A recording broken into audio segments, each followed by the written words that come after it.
di sesi ini saya mengundang Bapak Ibu, saudara-saudara teman-teman untuk barangkali ada yang bertanya atau ingin memberikan pendapat. Kami persilakan. Ya, silakan Pak Pandang, silakan Pandang.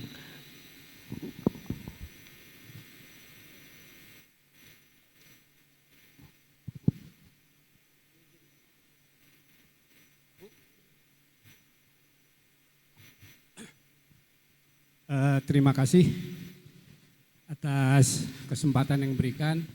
Mohon izin perkenalkan, saya Endang Sumitra, purna tugas di Istana Bogor. Dulu Kasubag Rumah Tangga dan Protokol yang alhamdulillah hampir 4 tahun kami mengurus dan mengelola, dan Bu Sherly malah lebih lama sampai sekarang masih membantu Istana Bogor untuk merawat kuda-kuda yang dari Sumba. Sedikit saya ingin menambahkan saja Bu Sherly, dan ini luput dari perhatian dan maksud utama diizinkannya kuda Radabolo ikut dalam perlombaan turnamen kelasnya kan kelas nasional itu. Dan diizinkan oleh Bapak Presiden ketika saya matur kepada beliau, semata-mata beliau berkeinginan bahwa kuda lokal punya potensi. Dan makanya diizinkan, tidak usah berpikir menang atau kalah, tapi perkenalkan kuda lokal.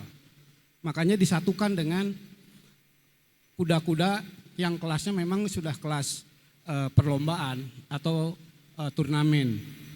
Saya masih ingat pada waktu itu salah satu pesertanya adalah putra kesayangannya Mbak Tutut Soeharto. Mas Dani kalau tidak salah waktu itu juga malah ikut berbarengan dengan Radabolo. Satu-satunya kuda yang aneh penampilannya dan sempat menjadi bahan tertawaan. Tetapi ketika beberapa kali jumping, soraknya paling rame. Dan paling tengil, maaf Pak, saya bilang paling tengil karena dia yang kalau kuda tuh ketawa apa ya Bu ya? Meringkik. Dia sambil loncat itu meringkik. Satu-satunya peserta ketika jumping, saya cuma lupa berapa meter jumpingnya, itu sambil meringkik. Seolah-olah dia tidak ada beban sama sekali. Kuda yang profesional, satu pun tidak pernah ada, dan saya lihat ketika itu di Parongpong, Bandung Barat. Itu barangkali Bu Sherly, jadi bagaimana 2 ekor kuda yang ada di Istana Bogor saat ini adalah di samping mencatat kembali keberadaan kuda-kuda yang ada di istana, karena sejak Gubernur Jenderal Belanda dan terakhir kurang lebih 50 tahun yang lalu, istal kudanya itu di sini Pak. Kebetulan bangunan yang ada sekarang kita saksikan dari sini, itu kamar kareta. Jadi kereta kuda yang dipakai oleh orang-orang Belanda, Batavia, Buitensorg, kemudian Cipanas, itu biasanya keretanya itu rehat di sini. Dan kuda-kudanya ada di belakang sini yang sekarang menjadi kantor rumah tangga. Sebagai tambahan wawasan saja, 2 ekor kuda yang sekaligus melahirkan seekor anak yang betinanya dipinjam dari Cipanas, semata-mata dikembalikan lagi karena kuda di Cipanas itu dulunya adalah dari Istana Bogor ini. Tetap menjadi bagian dari sejarah. Saya kira itu saja Bu, tambahan untuk informasi mengenai 2 ekor kuda di Istana Palais Buitensorg. Terima kasih. Baik, terima kasih Pandang. Kita beri tepuk tangan kepada Pandang. Terima kasih. Ya, kuda Sumba yang digunakan untuk lomba seperti itu Pak. Pak Ri mungkin bisa berkomentar tentang itu Pak. Bagaimana kemungkinannya kuda-kuda seperti itu dilombakan atau bahkan menjadi kuda pacu gitu ya.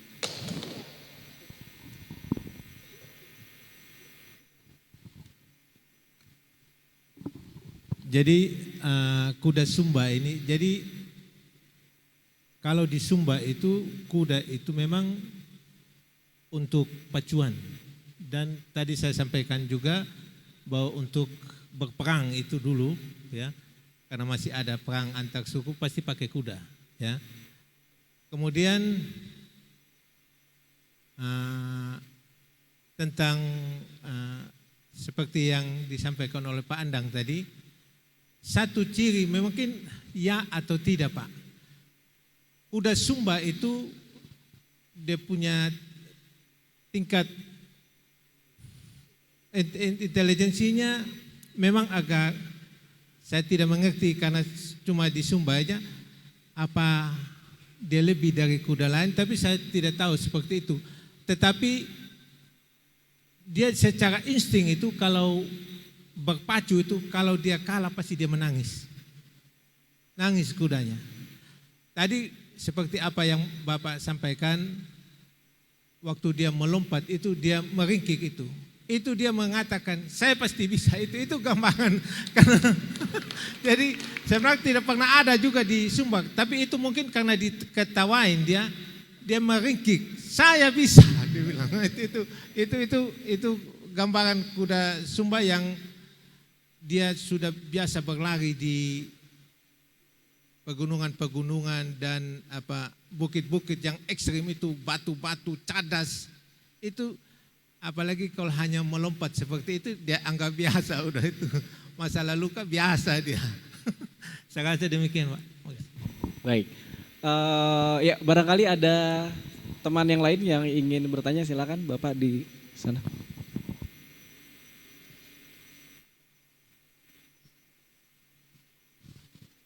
Assalamualaikum warahmatullahi wabarakatuh. Perkenalkan, nama saya Edi Dimyati dari komunitas Kargo Baca, jadi sepeda perpustakaan yang kebetulan ikut juga memeriahkan rangkaian acara 5 hari ke depan gitu. Saya pernah nonton film ya, judulnya itu The Devil. The Devil jadi karya Naik Salaman yang dibesut tahun 2010. Nah di situ ceritanya tuh ini tentang film supranatural, horor supranatural ya. Jadi lokasi filmnya itu syutingnya itu hanya satu tempat aja, di lift gitu, di lift. Jadi di dalam lift itu ada beberapa orang yang saling mencurigai dan saling membunuh gitu ya. Tapi ini nggak ada kaitannya antara kuda sama film horor ini ya. Tapi yang saya maksud tuh film berdurasi 80 menit itu yang saya lihat tuh nggak membosankan gitu ya. 80 menit filmnya hanya syutingnya di satu tempat berukuran 2,5 kali 2,5 meter gitu, di lift gitu, nggak berpindah-pindah gitu. Nah ini ada kemiripan gitu ya, itu kan temanya khusus di satu tempat aja. Nah dalam hal ini buku Bu Shirley juga temanya sangat spesifik, mungkin lebih ke Mas Seno ya. Saya bertanyanya gitu, Mas Seno walaupun Mas Seno baru melihat secara fisik bukunya ya, tapi kan sebelumnya udah melihat soft filenya ya, e-booknya ya. Nah menurut Mas Seno apakah buku yang dibuat atau dibesut oleh Mbak Sheryl ini menggugah atau tidak membosankan atau malah sebaliknya ya. Dan kedua pertanyaan saya, bagaimana Mas Seno kalau misalkan kita membuat karya entah itu dalam bentuk foto atau kreativitas esai, tulisan, kekuatan-kekuatan apa yang mesti dimunculkan dengan tema yang sangat spesifik tadi gitu. Mungkin bisa memahami pertanyaan saya Mas Seno ya. Jadi misalkan kita ingin menuliskan suatu tema yang sangat spesifik gitu ya. Tadi kan misalkan kuda ya, cuman satu topik doang gitu ya. Atau mungkin tadi seperti di film tadi hanya di lift aja gitu. Nah kira-kira Mas Yono kreativitas apa sehingga kita memunculkan kekuatan-kekuatan dalam bentuk tulisan atau foto sehingga pembaca atau penikmatnya itu enggak membosankan gitu. Malah terhanyut dalam karya kita. Terima kasih. Wassalamualaikum warahmatullahi wabarakatuh. Waalaikumsalam warahmatullahi wabarakatuh. Bisa di sini. Ya, kami persilakan Pak Seno untuk menjawab. Ya, sebetulnya membosankan atau tidak itu tidak merupakan ukuran. Gitu ya, jadi bagus atau jelek itu sangat relatif itu pertama. Ya relatif. Tiap orang pasti menilainya beda-beda ya. Ada yang orang dengar gamelan Sunda ngantuk gitu kan. Orang lain lagi dengar Beethoven juga ngantuk gitu. Tapi itu bukan ukuran. Kalau kita ngantuk apa musiknya jelek, pasti tidak. Masalahnya di kita. Gitu ya. Jadi saya kira ya kayak fotografi gitu ya. Kalau orang yang tidak berpikir ya, dia melihat apa saja juga ngantuk ya, juga bosan gitu. Jangan-jangan dia dengan hidupnya sendiri juga bosan. Gitu ya. Cuma karena sudah terkekang gitu kan, dengan adab, dengan apa, sehingga dia ya meneruskan hidup saja gitu ya. Tapi tidak mengisinya apa-apa gitu. Ya. Nah soal mengapa kita selalu berpikir membosankan apa tidak gitu kan. Itu karena kuasa film komersial kan. Film sebagai hiburan gitu loh. Seolah kalau tidak menghibur bukan film gitu. Ya. Padahal begitu ganti genre ya kan, dokumenter misalnya, itu kan pada kesetiaannya. Ya. Kesetiaan pada apa subjeknya, gitu. Ya. Nah Ibu Sri saya kira sudah itu, seluruh hidupnya dekat dengan kuda itu, gitu. Tapi apakah sudah seluruh foto itu mewakili kedekatannya, kan gitu, ya? Tadi ada ratusan foto untuk satu mata, gitu.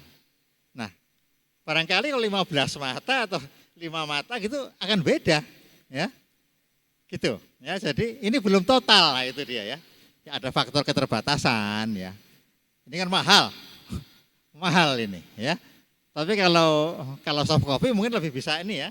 Lebih merdeka, lebih ditonton orang banyak dan cerita gitu, bicara banyak. Ya jadi tidak ada jawaban pasti. Ya. Nah, itu kayak yang di lift ya. Itu banyak pola seperti itu film ya. Misalnya filmnya Spielberg yang pertama ya. Itu apa Dekar ya, itu hanya sedan yang dikejar-kejar truk, ya, dan sopirnya nggak kelihatan, semua sedan dikejar terus sama truk ini, lebih dari 80 menit, ya, panjang sekali, tapi juga orang nggak bosan, padahal apa ya hanya sedan dikejar truk aja terus gitu, sampai ending, ya gitu, ya karena apa? Bukan karena gambarnya, karena plot, alur yang buat kita tuh terus gimana lagi tuh endingnya kan, akhirnya gimana gitu. Nah gitu. Kalau film hiburan ya dia memberi akhir gitu kan. Tapi kalau filmnya mengajak berpikir, nah digantung. Kita harus mikir terus ya. Gitu dan menemukan jawaban yang kadang-kadang ya cuma kita yang tahu gitu. Nah, jadi kalau saya ukurannya adalah gini. Karya yang bagus bukan yang semua orang bilang bagus. Tapi yang ada 1001 pendapat tentang karya itu. Itu karya yang bermakna, yang berkontribusi pada kebudayaan. Gitu, ya. Kalau semua orang bilang bagus ya, dengerin radio aja semua lagunya bagus kan. Gitu, ya. Gitu. Tapi kalau ada 1001 pendapat, ini bagus sekali, ini jelek, 1001, nah itu baru karya yang ada gunanya, yang mengembangkan kebudayaan gitu. Ya. Itu menurut saya. Gitu. Nah. Kalau cuma bagus ya, lukisan Taman Suropati juga bagus, ya kan? Lukisan di dinding-dinding yang kita temuin di rumah semua orang juga bagus. Tapi kan udah nggak ngomong lagi sama kita kan? Lukisan kuda berlari itu kan kadang-kadang sudah klise ya gitu. Vas bunga sudah klise. Bahkan Ka'bah juga sudah klise gitu, ya kan? Yang semua orang yang pernah naik haji pasang gitu kan? Udah imun kita. Nah, yang bikin kita enggak imun itu yang bicara. Nah, di sini yang indah-indah imun. Tapi begitu beda, kok batu doang, kok mata doang. Nah, bahkan ada yang bocoran kan? Bocoran dari atas tuh. Nah, itu. Tapi tetap dalam konteks kuda. Gitu loh, ya. Nah, buktinya kalau dia nggak ada artinya, kenapa dipasang? Makan halaman, makan energi, pasti ada proses lama kan? Pasang enggak gitu, ya kan? Cuma air jatuh aja kok, saya muat nggak ya? Ntar orang bilang apa ini? Nah, justru itu, ya kan? Karena ilmu pengetahuan itu lahir dari pertanyaan, gitu, ya. Kalau enggak ya nggak ada apa-apa. Saya kira itu ya. Jadi yang mengembangkan wacana, nah itulah ukurannya. Gitu. Masih. Iya, terima kasih Pak Seno. Mungkin berlanjut pada pertanyaan saya Pak. kita sudah melihat berbagai macam patung, lukisan, film, foto tentang kuda begitu ya. Dan kita melihat bahwa kudanya bentuknya seperti itu, tadi seperti yang dijelaskan. Di dalam kepala kita ada apa ya, aturan, ya, regulasi sebuah gambar kuda yang bagus, patung kuda yang bagus itu seperti itu. Nah, bagaimana keluar dari dalam tanda kutip hegemoni itu, hegemoni estetika itu gitu Pak. Ya bisa dalam konteks yang luas juga begitu ya, dalam konteks yang lebih luas lagi barangkali. Jangan khawatir, tidak ada kekuasaan tanpa perlawanan.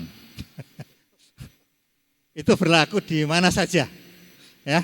Kuasa politik, kuasa estetik, gitu kan, kuasa agama apapun pasti ada perlawanannya, gitu. Meskipun secuil, dua cuil, gitu kan, selalu ada perlawanan, gitu. Dan itu yang menggerakkan kebudayaan. Kenapa? Karena kelompok dominan yang berkuasa ini harus menegosiasi perlawanan ini. Ya, negosiasinya gitu loh. Cepat atau lambat itulah yang membuat kebudayaan itu berubah terus. Gitu. Ya, jadi yang disebut hegemoni itu kondisi dalam proses. Bukan statis, berkuasa beres sampai tua, enggak. Dia bergerak terus. Makanya presiden bisa beda-beda kan. Beda-beda bentuknya gitu loh. Karena kalau kayak gitu terus ya tumbang terus nanti. Gitu loh, selalu ada yang lain yang beda gitu, ya kan?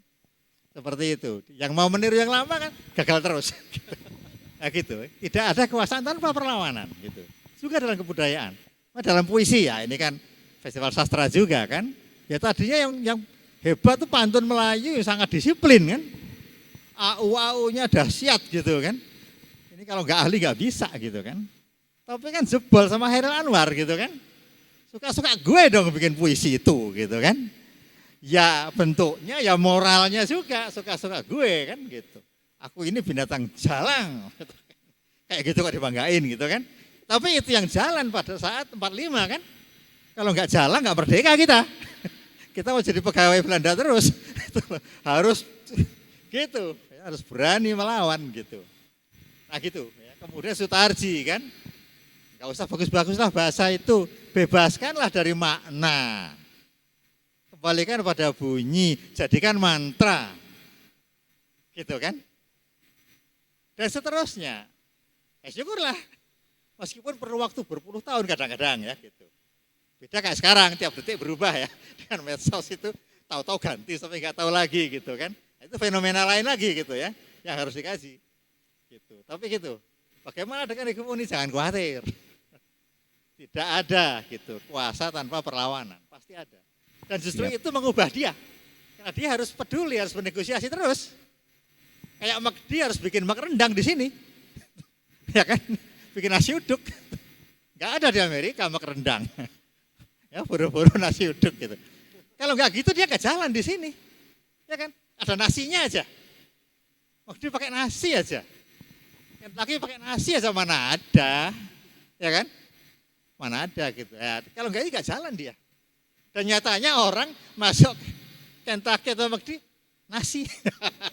Nasi. Gitu kan. Nah itu. Hegemonik dia memang.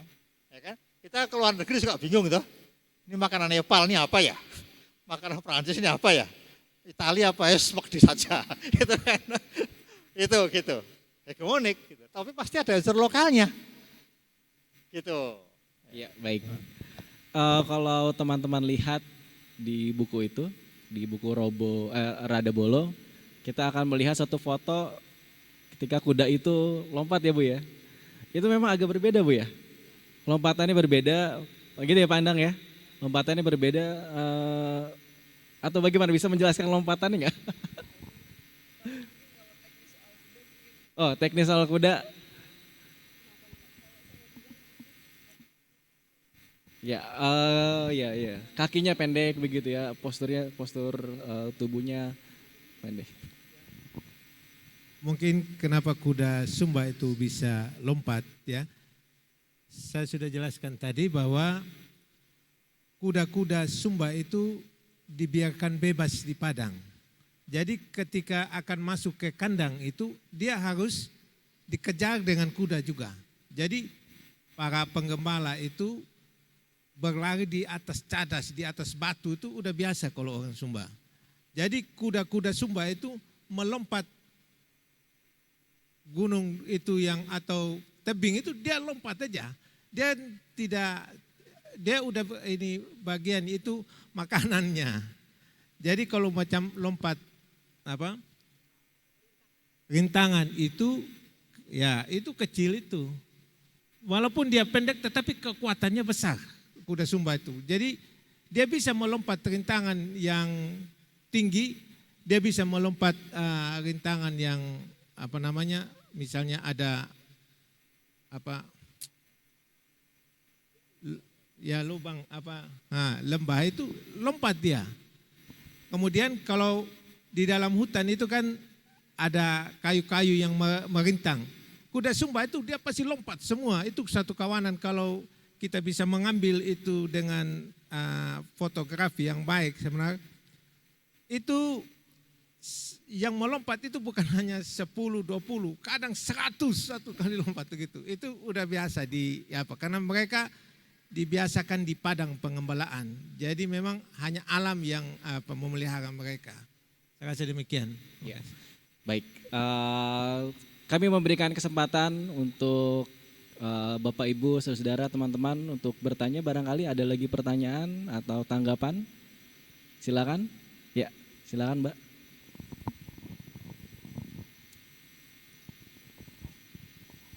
Selamat sore kepada narasumber dan audiens semua.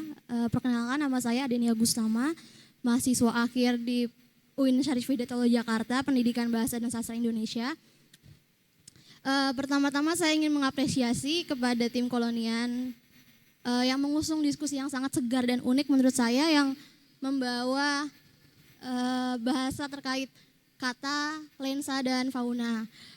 Kita sama-sama tahu bahwa sebuah karya itu lahir dari sebuah pemikiran. Karya sastra lahir dari sebuah tutur kata, sedangkan fotografi itu lahir dari tutur mata. Contohnya seperti yang tadi ditampilkan dalam buku Rada Bolo yang diterbitkan oleh Ibu Shirley, ditampilkan sebuah gambar atau visual mata kuda. Menurut saya pribadi sebagai awam di dunia fotografi, gambar tersebut terlihat nanar. Sedangkan menurut Bu Shirley tadi terlihat kuda itu seperti melamun. Nah, pertanyaan saya sebagai orang yang awam dalam dunia fotografi, apakah dalam suatu proses interpretasi sebuah karya, adakah perbedaan tafsir antara pemotret maupun penikmatnya? Mungkin ini bisa ditujukan kepada 3 narasumber. Terima kasih. Ya, terima kasih. Ya, ada multi makna di situ ya. Tadi sebetulnya juga sudah dijelaskan, barangkali juga dijelaskan kembali Pak Seno tentang apa namanya tafsir yang lahir dari sebuah foto. Tadi tafsir tentang kuda ya sebetulnya.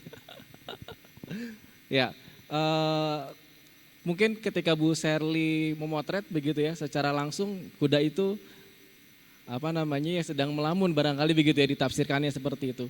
Tapi dengan realitas yang baru ini, yaitu karya foto, itu bisa menjadi makna-makna yang baru begitu. Nah, bagaimana proses itu bekerja gitu Pak Seno?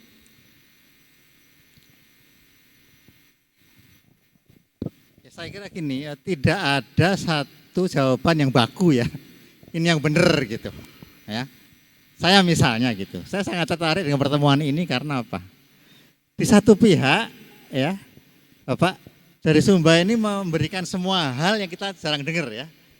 Bagaimana berkembang yang disebut budaya kuda, ya kan? Budaya kuda gitu, bukan hanya memeliharanya, gitu. Tapi menjadi satu sistem filsafat yang apa, yang melibatkan kuda, gitu kan? Sifat kuda, berpacu kuda, kebijaksanaan kuda, semua gitu, ya. Yang tentunya itu merupakan pemberian makna manusia juga, gitu ya. Tapi sebagai hasil penafsiran terhadap apa, karakter kuda kan, kuda gitu. Dan dikatakan tadi kuda-kuda ini liar, ya kan? Udah liar gitu. Memang ada potensi dia seperti terkebiri, ya sebagai kuda yang bebas, merdeka. Nah, contohnya kita lihat kuda istana ini, kuda kok kuda istana gitu kan. Ya kan? Dia dapat semua fasilitas gitu kan. Bahkan kemudian saya tadi gitu ya. Inilah kuda pertama gitu kan yang lahir di istana gitu kan. Seolah-olah semua keberuntungan ada di kuda itu gitu. Saya berpikir sebaliknya. Alangkah kasihan dibanding dia kuda-kuda yang lahir di alam. Ya. Yang tahu-tahu ada aja. Yang kita enggak di-shoot kamera, yang enggak ada yang lihat, tahu-tahu ada hidup aja berdiri gitu kan. Barangkali diburu-buru dan enggak bisa ditangkap gitu. Ya. Gitu. Nah, jadi kita mesti menguji semua cara pandang gitu, ya. Dia itu beruntung karena ada di istana atau enggak, gitu kan? Dan itu juga bisa membuat kita berpikir tentang manusia juga kan? Anak mana yang lebih bagus, yang dimanja, diberi semuanya, atau yang dia liar? Yang mana dari dua ekstrem ini gitu misalnya? Nah, saya kira itu bisa tumbuh ya dari sebuah foto. Saya misalnya mungkin tafsiran saya tidak seperti yang diharap Bu Sherly. Saya kasihan sama kuda ini misalnya gitu kan. Ya kan, seperti itu. Beda banget. Ya, jadi ya kalau nasihat orang tua itu kan ya banyak baca, banyak nonton ya kan, banyak ngomong, banyak denger. Nah, kita akan bisa menafsirkan dalam arti memberi makna sesuatu yang kita pandang, kita dengar, kita baca dengan apa ya, menggulati gitu loh, ya. Jadi otak kita nggak lumutan gitu, ya, gitu. Tidak ada, jangan jawaban baku aja apa yang benar. Saya tidak pernah menjanjikan itu kalau saya ngajar. Anda masuk kelas ini tidak akan dapat yang benar apa, ya. Tapi saya janjikan kita semua berpikir, kenapa, ya, wacana itu yang dianggap benar. Itu adalah sebuah proses sosial politik, sebuah kebudayaan. Tidak kodrat, tidak, ya. Manusialah yang memproses itu sehingga ini yang benar gitu loh. Yang itu nggak boleh, itu salah gitu. Itu politik, gitu. Jadi nggak ada yang baku gitu. Nah, itu sebaiknya itu kita hindari jauh-jauh gitu. Tapi kita berpikir gitu, bagaimana yang itu bisa dianggap secara baku benar. Gitu. Sehingga kita nggak ngapalin doang, gitu. Nah, begitulah. Ya sorry jawaban guru ini. Ya. Ya, ketika karya seni atau karya sastra bisa ditafsirkan dengan berbagai tafsir, nah, tentu saja itu menjadi lebih berharga begitu ya, teman-teman. Nah, Bu Sherly, banyak yang mungkin bertanya-tanya tentang cerita di balik mata itu, di mata kuda itu, gitu ya. Nah, mungkin boleh diceritakan lagi beberapa foto barangkali yang yang punya cerita begitu di kedua buku ini. Ya mungkin mungkin saya cerita sedikit. Mungkin ada benarnya, bukan mungkin ada benarnya. Apa yang disampaikan oleh Mas Seno tadi ada benarnya. Kenapa saya pilih buku foto? Karena saya tidak perlu menjelaskan yang nanti kata-kata itu akan jadi pro dan kontra. Dengan foto orang hanya akan berpikir atau mengambil kesimpulan sesuai dengan pikiran mereka masing-masing. Jadi untuk lebih dalamnya lagi, jadi mungkin katakanlah tadi Mas Seno bilang mereka tidak bahagia. Mungkin itu juga yang saya tangkap. Mungkin itu juga kenapa saya pilih foto bukan tulisan. Jadi saya hanya merekam, mendokumentasikan, mencatat apa yang tidak hanya saya temukan lewat mata saya, tapi juga saya rasakan. Itu yang tergambar dari foto itu. Ya tidak bisa bercerita lebih detail gitu ya kan. Tapi kalau dari sisi fotografi seperti itu. Tapi memang saya setuju bahwa kuda itu lebih bahagia sebenarnya kalau dia di alam bisa bebas lepas gitu ya kan. Saya pun kalau misalnya ke dalam terus saya lihat keluarin saya bilang gitu kan. Mereka harus jalan, mereka harus ada karena mereka bukan makhluk indoor ya, mereka outdoor gitu kan. Jadi memang harus sering ada di luar gitu ya. Itu tadi kembali lagi tadi yang kenapa tadi sosok mata. Saya selalu terkesan, dan saya juga senang menghasilkan suatu karya yang jujur, yang saya rasakan, paling tidak saya rasakan itu suatu yang jujur. Karena kalau ada kriteria atau harus memenuhi kriteria tertentu atau pesanan tertentu, itu agak boring menurut saya, karena saya kurang suka yang seperti itu. Jadi mungkin waktu saya lihat si mata itu, ya mungkin saya menangkap kemurungan barangkali gitu ya kan, yang mungkin tidak hanya mengganggu si kuda itu, tapi juga mengganggu hati saya juga gitu ya kan. Ya tapi itu tadi saya bilang, foto, kelebihan foto dengan katakanlah narasi atau deskripsi, nanti saya banyak hal yang perlu saya pertimbangkan apa konsekuensinya. Tapi kalau foto, ya kalau yang matanya jeli kayak Mas Eno, mungkin bisa langsung, kok saya sedih ya. Ya kurang lebih seperti itu. Ada kuda istana ya, tadi ada idiom yang bagus dari Mas Eno. Kan konotasinya orang istana gitu Pak ya. Orang istana tuh pasti gimana gitu kan ya. Ya menarik sekali ya teman-teman, perbincangan kita pada siang hari ini, sore hari ini. Kita beri tepuk tangan kepada 3 pembicara. Tepuk tangan Anda menandakan bahwa diskusi ini akan segera berakhir. Bagi teman-teman yang ingin menikmati foto-foto ini, barangkali bisa di-share ya Bu ya. Nanti mungkin ditampil di Kolonial atau di mana begitu ya, ada berbagai gambar yang menurut saya menarik ya, termasuk bentuk dari kuda Sumba itu. Ada gambar jendela ya, cucuran air dan lain sebagainya yang mungkin bisa kita maknai dengan berbagai makna. Saya kira itu, terima kasih kepada para pembicara, Pak Seno, Pak Rihi dan Bu Shirley atas informasi-informasi yang telah diberikan kepada kita semua pada sore hari ini. Terima kasih, panitia sudah selesai ini ya. Kita beri tepuk tangan lagi kepada ketiga pembicara termasuk saya dan kita semua. Terima kasih, saya tutup. Wassalamualaikum warahmatullahi wabarakatuh. Selamat siang, selamat sore.